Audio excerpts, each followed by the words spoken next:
அஸ்ஸலாமு அலைக்கும் வரஹ்மத்துல்லாஹி வபரகாத்துஹு. எம்முடைய மார்க்கத்தில் மிகவும் வலியுறுத்தப்பட்ட ஒரு அமல்தான் திக்ர். நாம் அல்லாஹ்வை நினைத்து திக்ர் செய்வது.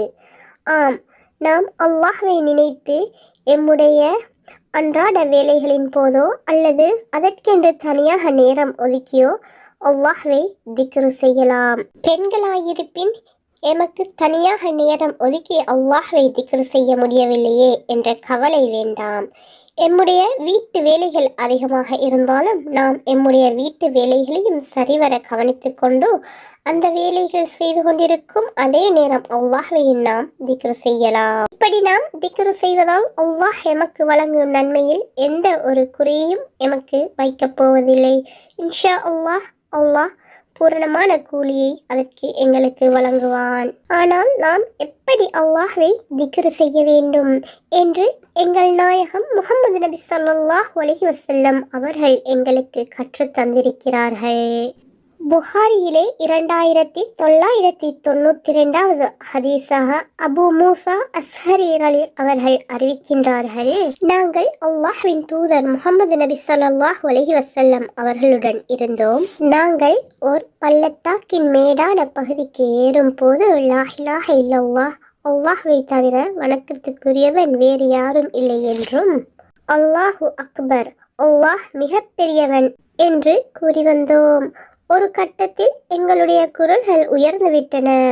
அப்பொழுது நபிகள் நாயகம் ஸல்லல்லாஹு அலைஹி வஸல்லம் அவர்கள், மக்களே, உங்களை கட்டுப்படுத்திக் கொள்ளுங்கள், மென்மையாக மெல்ல கூறுங்கள், நீங்கள் காது கேட்காதவனையோ இங்கு இல்லாதவனையோ அழைக்கவில்லை, அவன் உங்களுடனேயே இருக்கின்றான், அவன் செவி கேட்பவன், அவன் அருகில் இருப்பவன், இறைவனான அவனுடைய திருப்பெயர் நிறைவானது, அவனுடைய மதிப்பு உயர்வானது என்றார்கள்.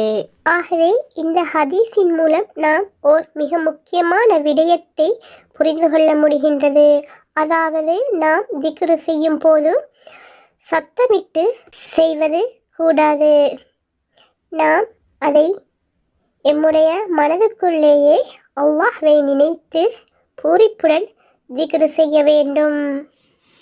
அவன் செவியேற்பவனாக இருக்கின்றான், அத்துடன் எம்மோடு இருப்பவனாக இருக்கின்றான், அவன் எம்மை விட்டு தூரத்தில் இல்லை.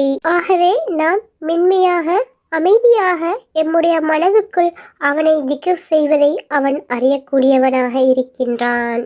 எனவே இதை பற்றி அல்லாஹ் தன்னுடைய திருமறையான அல் குர்ஆனிலே பின்வருமாறு கூறுகின்றான். அத்தியாயமேலே 205வது வசனத்தில் அல்லாஹ் இதை இப்படி கூறுகின்றான். நபியே, நீர் மனதிற்குள் மிக்க பணிபோடும் அச்சத்தோடும் சொல்லில் உரத்த சப்தமின்றி காலையிலும் மாலையிலும் இறைவனை நீர் நினைவு கூறுவீராக. அவனை மறந்துவிட்டிருப்போரில் ஒருவராக நீர் இருக்க வேண்டாம்.